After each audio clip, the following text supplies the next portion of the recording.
ಮಾಮ video start ಮಾಡ್ಲಾ ಮಾಮ? ಆಮೇಲೆ ನೀನೇನೋ ಕಿರಿಕ್ ಮಾಡ್ಬೋದು ಸ್ಟಾರ್ಟ್ ಮಾಡಿದ್ಮೇಲೆ. ಚಿಕ್ಕ ಮುಚ್ಕೊಂಡು ಸ್ಟಾರ್ಟ್ ಮಾಡಲ್ಲ ಖಜೂರ್. ನಾನೇನು ವಿಡಿಯೋಗೆ ಬಂದೇನು ಅಲ್ಲಾಡ್ಸಲ್ಲ ಸೆಂಟ್ರಲ್ಲಿ. ನಾನ್ ಶುದ್ಧ ಕನ್ನಡಿಗ, ನಾನಿಲ್ಲಿ ಮಾತಾಡೋ ಭಾಷೆ ಕನ್ನಡ ಏನಿವಾಗ. ನಮಸ್ಕಾರ ಗುರು. ನಮ್ಮ ಹತ್ರ ಇವತ್ತಿರೋ ಗಾಡಿ 2014 to 2018 ಬಂದಂತಹ Maruti Suzuki Swift. Direct bonnet ಕೆಳಗಡೆ ಬಂದರೆ ನಮ್ಮ ಹತ್ರ ಇದೆ DDIS turbo charged engine. DDIS ಅಂದರೆ ಏನು ಅಂದರೆ, DDIS ಅಂದರೆ direct diesel injection system. So ಇದು ಬಂದ್ಬಿಟ್ಟು ಟರ್ಬೋ ಚಾರ್ಜ್ ಇಂಜಿನ್ ಬರುತ್ತೆ. ನಮ್ಮ ತಾಯಣಿಗೂ ಗುರು ಏನು ಅರ್ಥ ಆಗಿಲ್ಲ. ಯಪ್ಪ ಸುಮ್ಮನಿರು ಅಂತ ಅವಾಗ ಹೇಳಿಲ್ಲ ಮಮ್ಮ. ಸುಮ್ಮನಿರು ಮಮ್ಮ, ಆಮೇಲೆ ಮಾತಾಡಿವಂತೆ. ಹೇಳ್ರಪ್ಪ, ಹೇಳ್ರು. 74 bhp horse power, 190 Newton meter torque produce ಮಾಡುತ್ತೆ. ಸೊ ಈ ಗಾಡಿ ಬಂದು front wheel drive. So full ಗಾಡಿ ಲುಕ್ ನೋಡ್ಕೊಂಬಿಡ್ರಿ, front to side. So length ಬಂದು 3850 mm, ವಿಡ್ತ್ ಬಂದು 1695 mm, ಹೈಟ್ ಬಂದು 1530 mm. ಗಾಡಿ ವೆಯ್ಟ್ ಬಂದು 1060 kg ಅರೌಂಡ್ ಬರುತ್ತೆ. ಮತ್ತು ಗ್ರೌಂಡ್ ಕ್ಲಿಯರೆನ್ಸ್ ನೋಡ್ಬೋದು. ಇಂಡಿಯನ್ ರೋಡ್ಸ್ಗೆ ಸೂಪರಾಗಿ ಹೇಳಿ ಮಾಡಿಸಿದ ಗಾಡಿ ಅಂದರೆ ಅಷ್ಟೊಂದಲ್ಲ. ಸೊ ಇರೋದ್ರಲ್ಲಿ 170 mm ಗ್ರೌಂಡ್ ಕ್ಲಿಯರೆನ್ಸ್ ಬರುತ್ತೆ. ಏಯ್ ಸಾಕು ವಿಡಿಯೋ ನಿಲ್ಸೋ, ನನ್ನ ಮಗ ಅವಾಗಿಂದ ತಿಕ್ಕ ಉರಿಸ್ತಾ ನನ್ನ ಮಚ್ಚ. ನಂಗೆ ಏನ್ ಮಮ್ಮ ಚೆನ್ನಾಗಿದ್ಯಾ? ಅಕ್ಕ ಚೆನ್ನಾಗಿದ್ದಾಳ? ನಿನ್ ಮಗಳು ಚೆನ್ನಾಗಿದ್ದಾಳ?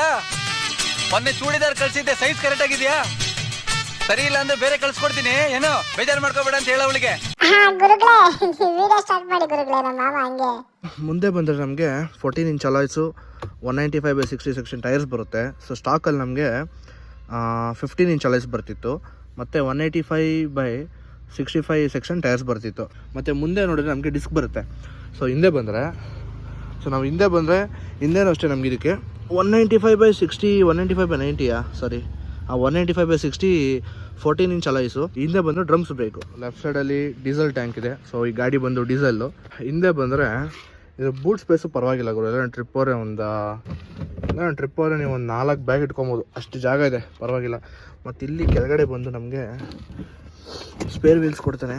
ಸರಿ, ಸ್ಪೇರ್ ವೀಲು ಆ್ಯಂಡ್ ಇಲ್ಲಿ ಅದು ಟೂಲ್ಸ್ ಅದು ಇದು ಬರುತ್ತೆ.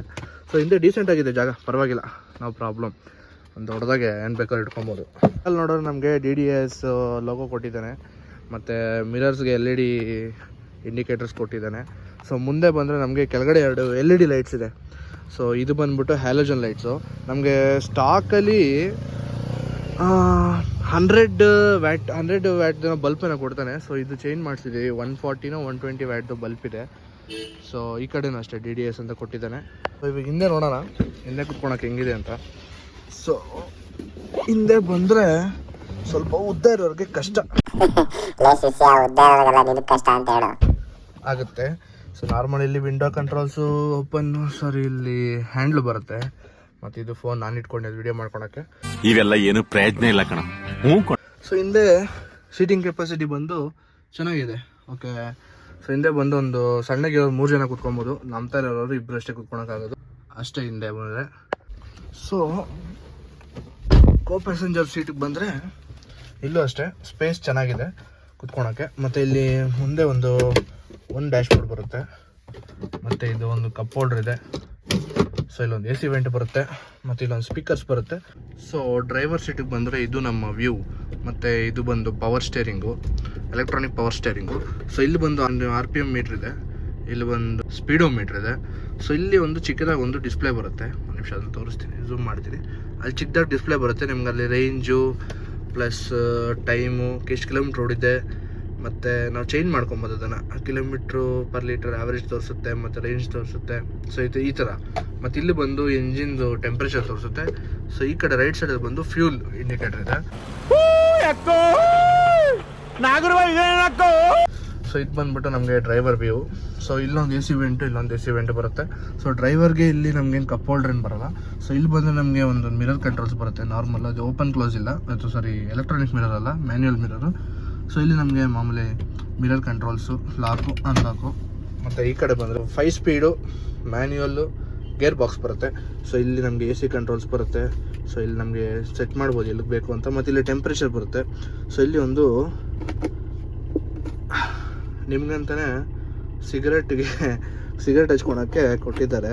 ಸೊ ಅದು ಹೀಟ್ ಮಾಡಿ ಹಚ್ಕೊಬೇಕು. ಅದು ಹೆಂಗಂತ ನನಗೂ ಗೊತ್ತಿಲ್ಲ, ಇವತ್ತು ಯೂಸ್ ಮಾಡಿಲ್ಲ. ನೀನ್ ತಿನ್ನಕ್ಕೆ ನನ್ ವಿಡಿಯೋ ಹಾಕ್ದೆ. ನಿಲ್ಸ ಕಟ್ ಮಾಡ ವಿಡಿಯೋ ಕಟ್ ಮಾಡ ಫಸ್ಟ್. ಮಾಮ ನೀನಲ್ಲ ಮಾಮ, ನಿಂತರ ಇರೋ ಇನ್ನೊಂದು ನಾಯಿ ಅದು. ಗುರು ನೀನ್ ಕಂಟಿನ್ಯೂ ಮಾಡಿ, ಮಾಮೂನ್ ಇದ್ದಿದ್ದೆ. ಸೊ ಇಲ್ಲಿ ಬಂದು ನಮಗೆ ಯು ಎಸ್ ಬಿ ಮತ್ತು ಆಕ್ಸ್ ಕೇಬಲ್ ಪೋರ್ಟರ್ ಬರುತ್ತೆ.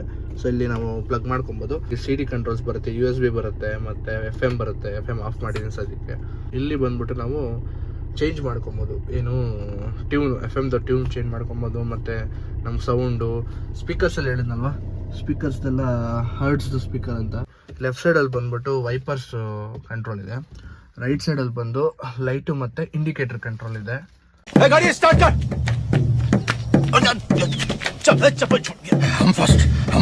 ಈ ಗಾಡಿ 2014-16 ಅಲ್ಲಿ ಬಂದಂತ ಗಾಡಿ. ಯಾಕೆ ಇಷ್ಟು ಈ ಗಾಡಿಗೆ ಅಷ್ಟು ಐಪ್ ಇತ್ತು ಆ ಟೈಮಲ್ಲಿ? ಸೊ ಆ ಟೈಮಲ್ಲಿ ಹೇಳ್ಬೇಕು ಅಂದ್ರೆ ಈ ಗಾಡಿಗೆ ಒಳ್ಳೆ ಐಪ್ ಇತ್ತು ಗುರು. ಸೊ ಆ ಟೈಮಲ್ಲಿ ಗಾಡಿ ಪ್ರೈಸ್ ಬಂದು ನಮ್ಗೊಂದು 8 lakhs ಅರೌಂಡ್ 8 lakhs ಇತ್ತು. ಸೊ ಇದು ವರ್ಷನ್ಸ್ ಮೇಲೆ ಡಿಪೆಂಡ್ ಆಗ್ತಿತ್ತು. ಸೊ ಟಾಪ್ ಎಂಡ್ ಬಂದು ಅರೌಂಡ್ 8 lakh ಇತ್ತು. X showroom price on road ಬಂದು ಒಂದು 9 ಲಕ್ಷ 8 ಲಕ್ಷ. ಈ ಗಾಡಿಯಲ್ಲಿ ಟರ್ಬೋ ಚಾರ್ಜ್ ಇಂಜಿನ್ ಅಂತ ನಾನು ಅವಾಗೇ ಹೇಳ್ದೆ. ಸೊ ಈ ಗಾಡಿಗೆ ಸ್ಪೆಷಲ್ ಬಂದೆ ಅದೇ ಟರ್ಬೋ ಚಾರ್ಜ್ ಇಂಜಿನ್. ಸೊ ನಮಗೆ RPM ಮೀಟ್ರು 2000 ದಾಟಿದ ತಕ್ಷಣ ಮ್ಯಾಕ್ಸ್ ಪವರ್ ಬಂದ್ಬಿಟ್ಟು 74 BHP ಹಾರ್ಸ್ ಪವರ್ ಅಲ್ವಾ. ಸೊ ಮ್ಯಾಕ್ಸ್ ಬಂದು ನಮಗೆ ಅರೌಂಡ್ ಮ್ಯಾಕ್ಸ್ ಸ್ಪೀಡ್ ಬಂದು ಅರೌಂಡ್ ನಮಗೆ ಒಂದು 160 ಹೋಗುತ್ತೆ ಗುರು. ಗಾಡಿ 160 ಹೋಗುತ್ತೆ. ಮತ್ತು 140 ಸೇಫು. 160 ಸ್ವಲ್ಪ ಗಾಡಿ ತೇಲ್ತಾ ಇರುತ್ತೆ ಗಾಳೀಲಿ. ನಿಮಗೆ ಗೊತ್ತಾಗುತ್ತೆ 160 ಹೋಗ್ತಿದ್ರೆ ಗಾಡಿ ತೇಲ್ತಾ ಇರೋದು ಗೊತ್ತಾಗುತ್ತೆ. ಗಾಡಿ ಟರ್ನಿಂಗ್ ರೇಡಿಯಸ್ ಬಂದು ಒಂದು 4 meters ಇದ್ರು ಸಾಕು ಗುರು. ಆರಾಮಾಗೆ ನೀವು ಗಲ್ಲಿ ಎಲ್ಲ ಸೊಂದೇಲಿ ಎತ್ಕೊಂಡ್ರು ನಕ್ಕನ್ ಗಾಡಿ ಆರಾಮಾಗಿ ಓಡಿಸ್ಬೋದು. ಮತ್ತೆ ಸೊ ನಮ್ಗೆ ABS ಅದೆಲ್ಲ ಏನು ಬರಲ್ಲ, ಒಂಥರ ರಾ ಗಾಡಿ. ಅಣ್ಣ ಯಾವ ಕಡೆ ಅಣ್ಣ ಬರ್ತಾ ಇರೋದು? ನಮ್ಮ ಜನಕ್ಕೆ, ನಮ್ಮ ಜನ ಅಲ್ಲ, ಎಲ್ಲರೂ ಅಲ್ಲ, ಸ್ವಲ್ಪ ಜನ ಇರ್ತಾರೆ. ಹೆಂಗೆ ಅಂದ್ರೆ ರೋಡ್ ಹಾಕಿರೋದು ವೇಸ್ಟು. ಯಾವ್ದೋ ಹಂಗೆ ಇಷ್ಟ ಬಂದ ಕಡೆ ಹೋಗ್ತಾ ಇರ್ತಾರೆ. ಅವ್ರಿಗೆ ಕೇಳೋರು ಯಾರು, ಹೇಳೋರು ಯಾರು? ಇಂಥ ಜನ ಎಲ್ಲಿ ಸಿಗ್ತಾರೆ ನಿಮ್ಗೆ? ಹೊಡಿರಿ ಚಪ್ಪಾಳೆ, ಹೊಡಿರಿ. ಇದು ನಮ್ ದೇಶ ಅಂದ್ರೆ. ಗಾಡಿ ತುಳಿದ್ರೆ 160 ಹೋಗುತ್ತೆ ಅಂತ ತುಳಿದ್ರೆ ನಾವೇ ಹೋಗ್ಬಿಡ್ತೀರ ಅಷ್ಟೇ. ಆಮೇಲೆ ಇವ್ನ ಸೆಡೆ ನನ್ ಮಗ. ಏನೊಂದು ಫ್ಯೂಲ್ ಟ್ಯಾಂಕ್ ಬಂದು ಒಂದು 37 ಲೀಟರ್ ಇಡಿಸುತ್ತೆ. 37 ಲೀಟರ್ ಫುಲ್ ಟ್ಯಾಂಕ್ ಬಂದು ನಮ್ಗೆ ಒಂದು 3700-3800 ಆಗುತ್ತೆ. ಫುಲ್ ಟ್ಯಾಂಕ್ ಮಾಡಿಸ್ಕೊಂಡು ಸೀದಾ ಗೋವಾಗೆ ಹೋಗಿ ತಿರ್ಗಾ ಚೆನ್ನಾಗಿ ಮಜಾ ಮಾಡಿ ತಿರ್ಗಾ ಅಲ್ಲಿಂದ ಒಂದು ಫುಲ್ ಟ್ಯಾಂಕ್ ಹಾಕ್ಸ್ಕೊಂಡು ಸೀದಾ ಬೆಂಗಳೂರಿಗೆ ಬಂದ್ಬಿಡ್ಬೋದು ಗುರು. ತಿರ್ಗಿಲ್ಲ ನಾನು ಫುಲ್ಲು ಭಕ್ತ, ದೇವರ ಭಕ್ತ ಅಂದರೆ ಒಂದು ಫುಲ್ ಟ್ಯಾಂಕ್ ಮಾಡಿಸ್ಕೊಂಡು ನೆಮ್ಮದಿಯಾಗಿ ಫ್ಯಾಮಿಲಿನ ಕರ್ಕೊಂಡು ಧರ್ಮಸ್ಥಳಕ್ಕೆ ಹೋಗಿ ಬಂದ್ಬಿಡ್ಬೋದು. ಒಂದು ಫುಲ್ ಟ್ಯಾಂಕಲ್ಲಿ ಗುರು, ನಂಬ್ತೀರಾ ನೀವು? ಹೈವೇಲಂತೂ ಒಂದು 21ವರೆಗೂ ಕೊಡುತ್ತೆ ಗುರು ಮೈಲೇಜು ಗುರು. ಮತ್ತು ಸಸ್ಪೆನ್ಷನ್ನು ಬ್ರೇಕಿಂಗ್ ಬಗ್ಗೆ ಎಲ್ಲ ಮಾತಾಡಬೇಕು ಅಂದರೆ ಅದು ಅಷ್ಟೇ ಫಸ್ಟ್ ಕ್ಲಾಸ್ ಇದೆ ಈ ಗಾಡಿಗೆ, ಇನ್ನೊಂದು ಮಾತೇ ಇಲ್ಲ. ಬ್ರೇಕಿಂಗು ಎಲ್ಲ ಬೆಣ್ಣೆ. ಈ ಗಾಡಿ ಬಗ್ಗೆ ಸ್ಪೆಷಲ್ ಅಂತದೇನಿಲ್ಲ, ಯಾಕಂದರೆ ಒಂಥರ ಗಾಡಿನೇ ಸ್ಪೆಷಲ್ಲು ಗುರು. ಯಾಕಂದರೆ ಇವಾಗ ಈ ಕಾಲದಲ್ಲಿ, ಸೊ ಈ 2024-2023 ಆ ಟೈಮಲ್ಲಿ, 2024 ಅಂತ ಅನ್ಕೋ ಗುರು. 2024ಅಲ್ಲಿ ನಾನೊಂದು ಗಾಡಿ ತೊಗೊತೀನಿ, ಒಳ್ಳೆ ಗಾಡಿ ತೊಗೊಂಡು ಕಾಲೇಜ್ಗೆ ಹೋಗ್ತೀನಿ ಅನ್ನೋರಿಗೆ ಒಂದು ಏನಿಲ್ಲ ಅಂದ್ರೆ ಒಂದು 4-5 ಲಕ್ಷ ಬೀಳುತ್ತೆ ಆಯಿತಾ. ಒಳ್ಳೆ ಗಾಡಿ ಲೈಕ್ GTನೋ ಅದು ಇದು, ಓಕೆ, ನಿಮ್ಗೆ ಯಾವ್ದು ಪ್ರಿಫರ್ ಆಗುತ್ತೋ ಆ ಥರ KTM GTನೋ. ಸೊ ಆ ಥರ ನೀವು ಒಳ್ಳೆ ಗಾಡಿ ತೊಗೊಂಡು ಕಾಲೇಜ್ಗೆ ಹೋಗ್ತೀವಿ, 4-5 ಲಕ್ಷ ಆಗುತ್ತೆ ಗುರು. 4-5 ಲಕ್ಷ ಗಾಡಿ ಮೇಲೆ ಬಂಡವಾಳ ಹಾಕೋದ್ ಬದಲು ಒಳ್ಳೆ ಶಿಫ್ಟು ಈ ಥರ ಗಾಡಿ ಮೇಲೆ ಬಂಡವಾಳ ಹಾಕ್ಬಿಟ್ರೆ 4-5 ಲಕ್ಷಕ್ಕೆ ನಿಮ್ಗೆ ಒಳ್ಳೆ ಗಾಡಿ ಬರುತ್ತೆ ಗುರು. ನೀವೇ ಯೋಚನೆ ಮಾಡ್ರಿ, ಕಾರಲ್ಲಿ AC ಹಾಕೊಂಡು ಹೋಗೋದು ಹೆಂಗಿರುತ್ತೆ ಕಾಲೇಜ್ಗೆ, ಅದು ಬಿಟ್ಟು ಈ ಬಿಸಿಲಲ್ಲಿ ಆ ಹೆಲ್ಮೆಟ್ ಹಾಕೊಂಡು ಆ ಗಾಡಿಯಲ್ಲಿ ಆ ಕಾಲೇಜ್ಗೆ ಹೋಗೋದು ಹೆಂಗಿರುತ್ತೆ ನೀವೇ ಡಿಸೈಡ್ ಮಾಡ್ರಪ್ಪ. ಸರ್ವಿಸು ಮೇಂಟೆನೆನ್ಸ್ ಅಂತಾರೆಲ್ಲ ಬಂದರೆ ಇದಕ್ಕೂ 20 ಕಿಲೋಮೀಟರ್ ಬರುತ್ತೆ ಮೈಲೇಜು. ಅಯ್ಯಪ್ಪ ಇದಕ್ಕೆ ಮೈಲೇಜ್ ಬಂದು 20 ಕಿಲೋಮೀಟರ್ ಬರುತ್ತೆ. ಮತ್ತು ಗಾಡಿ ಇನ್ನೆಷ್ಟಪ್ಪ ಬರುತ್ತೆ ನಿಮಗೆ? ನೋಡು, ಸಂದಿಗುಂದಿಲೆಲ್ಲ ದೂರಿಸ್ಬೋದು ಇದನ್ನು. ಗಾಡಿ ಇನ್ನೆಷ್ಟು ಬರುತ್ತೆ ಒಳ್ಳೊಳ್ಳೆ ಗಾಡಿ ತೊಗೊಂಡ್ರೆ? ಅದು ಅಷ್ಟೇ 20. ನೀವು ಚೆನ್ನಾಗಿ ಚಿಚ್ಚಿದ್ರೆ, ಚೆನ್ನಾಗಿ ಹಿಂಡಿದ್ರೆ ಒಂದು 15-20 ಬರುತ್ತೆ. ಸೊ ಇದು ಅಷ್ಟೇ. ಈ ಗಾಡಿ ಬಂದು ನೀವು ಹೆಂಗೆ ಚಚ್ಚಿ ಹೆಂಗೆ ಹಿಡೀರಿ, ಯಾವುದೇ ರೋಡ್ಗೆ ಹೋಗ್ರಿ, ಎಲ್ಲಿಗೆ ಹೋಗ್ರಿ, ಆರಾಮಾಗಿ 20 ಬರುತ್ತೆ ಗುರು ಮೈಲೇಜು. ಯಾಕೆ ಆಗಲ್ಲ? ಏನಾಯ್ತು? ಆಗಲ್ಲ, ಅದೇ ಏನಾಯ್ತು? ಆಗಲ್ಲ, ಬೇಡ, ಅದು ಯಾಕೆ ಬೇಡ ಸರ್? ಇದೊಳ್ಳೆ ಆಯ್ತಲ್ಲ ನೀವು. ಆಗಲ್ಲ. ಸರ್ವಿಸ್ ಕಾಸ್ಟ್ ಬೆಂಕಿ, ಆರಾಮ್ ಸರ್ವಿಸ್ ಕಾಸ್ಟ್. ಏನೊಂದು ನೀಟಾಗಿ ಒಂದು ಕಂಪ್ನಿ ಸರ್ವಿಸ್ ಮಾಡಿಸಿದ್ರೆ ನಿಮಗೆಲ್ಲ ನೀಟಾಗಿ ಮೇಂಟೈನ್ ಮಾಡ್ಕೊಂಡು ಹೋಗ್ತೀರಾ. ಕಂಪ್ನಿ ಸರ್ವಿಸ್ ಅಂತ ಮಾಡಿಸಿದ್ರೆ ಒಂದು 6 ಇಂದ 7 ಸಾವಿರ, ಮ್ಯಾಕ್ಸ್ ಟು ಮ್ಯಾಕ್ಸ್ 8-9 ಸಾವಿರ ಬರ್ಬೋದು ಗುರು, ಆಯಿತಾ? ಆ ಥರ ಗಾಡಿ ಇದು ಸ್ವಿಫ್ಟು. ಅದಕ್ಕೆ ಸ್ವಿಫ್ಟು ಒಂದು ಟೈಮಲ್ಲಿ ತುಂಬ ಫೇಮಸ್ ಇತ್ತು, ಅವಾಗೂ ಫೇಮಸ್ ಇದೆ. ಇವಾಗ ಬರ್ತಿರೋ ಸ್ವಿಫ್ಟು ಈ ಸ್ವಿಫ್ಟ್ ಕಂಪೇರ್ ಮಾಡ್ಕೊಂಡ್ರೆ ಅದು ಒಂಥರ ಬಚ್ಚ ಇದ್ದಂಗೆ.